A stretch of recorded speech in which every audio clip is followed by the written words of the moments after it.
আল্লাহ তাআলার অশেষ মেহেরবানিতে আমরা প্রতি বছরই আসন্না ফাউন্ডেশন থেকে উন্মুক্ত মাঠে ঈদের ব্যবস্থা করে থাকি। গত বছর আমাদের ঈদগাহে 10,000 মানুষ ঈদের নামাজ আদায় করেছেন। এবছর ইনশাআল্লাহ বিইذনিল্লাহ আমরা 15,000 মানুষের জন্য প্রস্তুতি সম্পন্ন করছি। আল্লাহ যদি তৌফিক দান করেন উন্মুক্ত মাঠে এবারও আমরা ঈদের নামাজ পড়ব এবং আল্লাহ তৌফিক দিলে আমি ঈদের নামাজের ইমামতি করব ইনশাআল্লাহ। আমরা গত বছর ঈদে যারা এসেছেন তাদের জন্য কিছু মেহমানদারির ব্যবস্থা রেখেছি। 3টা করে খেজুর, 1টা করে ফিরনির বাটি এবং 1 বোতল পানি। যারা আসছেন মুসল্লিরা সবাইকে আমরা খাওয়ানোর চেষ্টা করেছি। এবছর 15,000 মানুষের জন্য সেই প্রিপারেশন থাকবে। সেই সাথে গত বছর বাচ্চাদের জন্য বিভিন্ন রাইড ছিল, তারা ঈদের সারাদিন, ঈদের পরের দিন, তারপরের দিন সবার জন্য উন্মুক্ত। তারা মন ভরে এই রাইডগুলো উপভোগ করতে পারে। বিভিন্ন রকমের খেলাধুলার আইটেম তাদের জন্য থাকে, রেলগাড়ি, ট্রেন, তারপরে জাম্প দেওয়ার জন্য আরও বিভিন্ন রকমের আয়োজন তাদের জন্য থাকে। তো সেটা এই বছর আরও বিশেষ কলেবরে থাকবে ইনশাআল্লাহ, যাতে করে বাচ্চারা ঈদকে যথাযথভাবে উদযাপন করতে পারে। আমরা ঈদের নামাজ পড়ে বাসায় গিয়ে মোবাইল টেপাটেপির এই কালচারটাকে পরিবর্তন করতে চাই। সেজন্য ঈদগাহে আমরা নানাবিধ আয়োজন রাখছি। সবার জন্য যেমন হালকা নাস্তার ব্যবস্থা, আবার বাচ্চাদের জন্য রাইডের ব্যবস্থা, মা বোনদের জন্য পর্দার সাথে মা বোনদের ভেতরে মহিলাদের মাধ্যমে তাদের হাতে মেহেদি দেওয়ার ব্যবস্থা এবছর নতুন করে আমরা রাখছি। আমাদের উদ্দেশ্য ঈদকে সত্যিকারের ঈদে পরিণত করা। এখন দুর্ভাগ্যজনক বাস্তবতা হলো যে গ্রামে হোক শহরে হোক ঈদ হয়ে গেছে আমাদের মসজিদে গিয়ে কোনো রকম ঈদের নামাজটা পড়ে বাসায় এসে মোবাইলে ফেসবুকে স্ক্রল করা। এটা আসলে প্রকৃত ঈদ হতে পারে না। ঈদ উপলক্ষে আত্মীয় স্বজনের বাসা বাড়িতে যেমন যাওয়া দরকার, আনন্দ ভাগাভাগি করা দরকার, মোবাইলের স্ক্রিনের বাইরে এসে ঈদটাকে উপভোগ করা আমাদের প্রত্যেককে চেষ্টা করতে হবে। বাচ্চাদের জন্য দেখা যায় দুর্ভাগ্যজনক যে ঈদের দিনও তারা ট্যাব নিয়ে, মোবাইল নিয়ে গেমস, কার্টুন ইত্যাদিতে ব্যস্ত থাকে। এর চেয়ে বড় দুর্ভাগ্যজনক আর হতভাগ্যজনক কী বিষয় হতে পারে? তো এই বিষয়টিকে মাথায় রেখে মূলত আমরা আসন্না ফাউন্ডেশন থেকে উন্মুক্ত মাঠে ঈদগাহের এই আয়োজন এবং ঈদগাহকে, ঈদের আয়োজনটাকে প্রাণবন্ত করার জন্য শিশু বান্ধব, নারীদের জন্য উপযোগী, পুরুষদের জন্য আলাদা ব্যবস্থাপনা, এই সব কিছুকে আমরা ঈদকে কেন্দ্র করে প্রতি বছর করে থাকি। এবছরও 2026 সালে ইনশাআল্লাহ আমরা সে ব্যবস্থা রাখছি। এবছর আমাদের ঈদগাহে সকাল 7:30 ইনশাআল্লাহ আমরা ঈদের নামাজ আদায় করার ঘোষণা দিয়েছি। অতএব যারা অংশগ্রহণ করতে চান দূর দূরান্ত থেকে তারা আগে ভাগে চলে আসবেন ইনশাআল্লাহ। উন্মুক্ত মাঠে ঈদের নামাজ আদায় করার জন্য। আর যারা বিভিন্ন এলাকাতে ঈদের নামাজ পড়বেন, আপনাদের প্রতি আমার উদাত্ত আহ্বান, ঈদের নামাজ আপনারা উন্মুক্ত মাঠে করার চেষ্টা করবেন যথাসম্ভব, মসজিদে না করে উন্মুক্ত মাঠে। আমাদের দেশে একটা ভয়াবহ বাজে প্রবণতা দেখা যাচ্ছে, সেটা হলো যেই এলাকাতে কয়েকটা গ্রামের মানুষ একটা বড় ঈদগাহে ঈদের নামাজ পড়তো, সেখানে এখন দেখা যায় সবাই যার যার মসজিদে আলাদা ঈদের জামাত করে।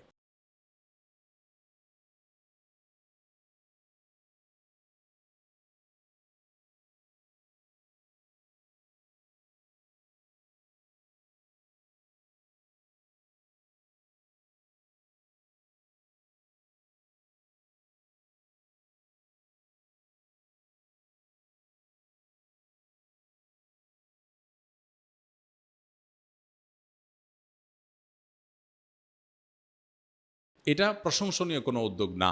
ইসলাম চায় যে ঈদের নামাজ হবে কেন্দ্রীয়ভাবে, অর্থাৎ অনেক ছোট ছোট এলাকার মানুষ একটা বড় জায়গায় একত্র হয়ে ঈদের নামাজ পড়বে। এতে ঈদের সৌন্দর্য পূর্ণরূপে প্রকাশ পায়। ইসলাম আমাদেরকে দেখুন পাঞ্জেগানা 5 ওয়াক্ত নামাজের কনসেপ্ট বা বিধান যেটা দিয়েছে, এখানে ছোট্ট একটা মহল্লার মানুষের দিনে 5 বার দেখা হয়। জামে মসজিদের যে ধারণা ইসলাম দিয়েছে, আমাদেরকে বিধান দিয়েছে, সেখানে কি হয়, ছোট ছোট মসজিদের মুসল্লিদের আর একটু বড় পরিসরে দেখা হয়।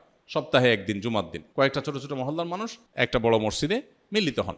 আর ঈদগাহে সারা বছর যাদের সাথে দেখা হয় না, বছরে ঈদগাহে 2 ঈদে তাদের সাথে দেখা হয়। তো এই ধারণাটাই আমরা পরিবর্তন করে ফেলছি, ক্ষুদ্র ক্ষুদ্র ছোট ছোট প্রচুর পরিমাণে জামাত করে ঈদের সৌন্দর্যটাও নষ্ট হয়ে যাচ্ছে। তো এই জায়গাটাতে আমাদের বিশেষভাবে মনোযোগ দেওয়া দরকার। দুর্ভাগ্যজনক বাস্তবতা হলো অনেক সময় দেখা যায় মসজিদ কমিটির লোকজন নিজেরা আলাদা চাঁদা তুলবেন, আলাদা টাকা কালেকশন করবেন, নিজেরা সভাপতি সেক্রেটারি হবেন, নিজের মসজিদ থাকতে সভাপতি সেক্রেটারি থাকতে আরেকজন ঈদগাহে গিয়ে নামাজ পড়ে মুসল্লি হিসাবে, এটা তো মানের যেহেতু হ্যাম্পার মনে করেন। খুবই দুর্ভাগ্যজনক বাস্তবতা। এই যদি হয় নিয়ত, তাহলে এই ঈদগাহ, এই ঈদের নামাজ আয়োজন করে কি সওয়াব হবে, আল্লাহর কাছে কি পাওয়া যাবে? এই জন্য আমরা চেষ্টা করব ইনশাআল্লাহ যতটুকু সম্ভব কেন্দ্রীয়ভাবে বা বড় পরিসরে ঈদের নামাজ আয়োজন করা, এবং মসজিদে নয় মাঠে ঈদের নামাজের ব্যবস্থা করব। হ্যাঁ, ঢাকা, চট্টগ্রাম, শহরে এলাকা যেখানে আসলে পর্যাপ্ত মাঠ নাই, সেখানে আপনি মসজিদে ঈদের নামাজ ব্যবস্থা করেন। অনেক জায়গায় আবার আরেক কাজ করা হয়, রাস্তা দখল করে ঈদের নামাজ পড়ে।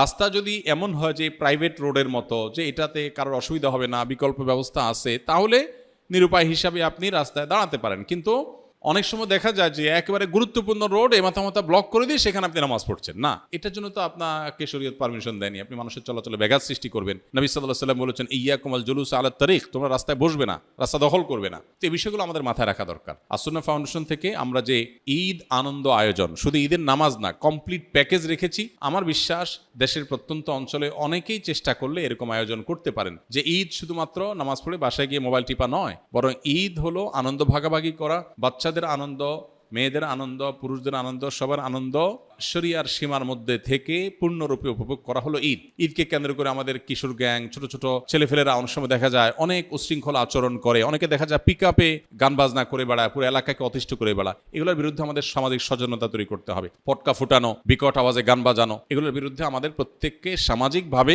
কাজ করতে হবে। কারণ এগুলোর কারণে অনেক দুর্ঘটনা যেমন ঘটে, সবচেয়ে বড় কথা হলো এটা আল্লাহর হুকুম লঙ্ঘন হয়, শরিয়া বিরোধী কাজ হয়। অতএব এগুলোর বিরুদ্ধে আমরা সামাজিক সচেতনতা এবং নাহি আনিল মুনকার বা অসৎ কাজে বাধা প্রদানের ভূমিকায় সামাজিকভাবে আমরা অবতীর্ণ হব ইনশাআল্লাহ বিইذনিল্লাহ। এবং ঈদের আনন্দ যেন পরিপূর্ণ রূপ ধারণ করে, সেজন্য আমরা সবাই যার যার জায়গাতে কাজ করব। আসুন্নাহ ফাউন্ডেশন ঈদ আয়োজনে আপনাদেরকে আমরা দাওয়াত দিচ্ছি, যাদের সুযোগ আসে ইনশাআল্লাহ আপনারা এখানে ঈদের নামাজ পড়তে আসবেন। আমরা ঈদের নামাজ পড়বো, ঈদের নামাজ পড়ে আমরা মানুষের সাথে সাক্ষাৎ করি, লম্বা সময় থাকার চেষ্টা করি, আনন্দ ভাগাভাগি করার চেষ্টা করি। সবার প্রতি উদাত্ত আহ্বান থাকলো, দাওয়াত থাকলো, যারা আমাদের এখানে নামাজ পড়তে আগ্রহী তারা আসার জন্য। আর যারা মহল্লা নিজের এলাকায় নামাজ পড়বেন তারা উন্মুক্ত মাঠে ঈদের নামাজকে সুন্দরভাবে আয়োজন করার চেষ্টা করবেন এবং কেন্দ্রীয়ভাবে ঈদের নামাজ পড়ার চেষ্টা করবেন। জাযাকুমুল্লাহ খাইর।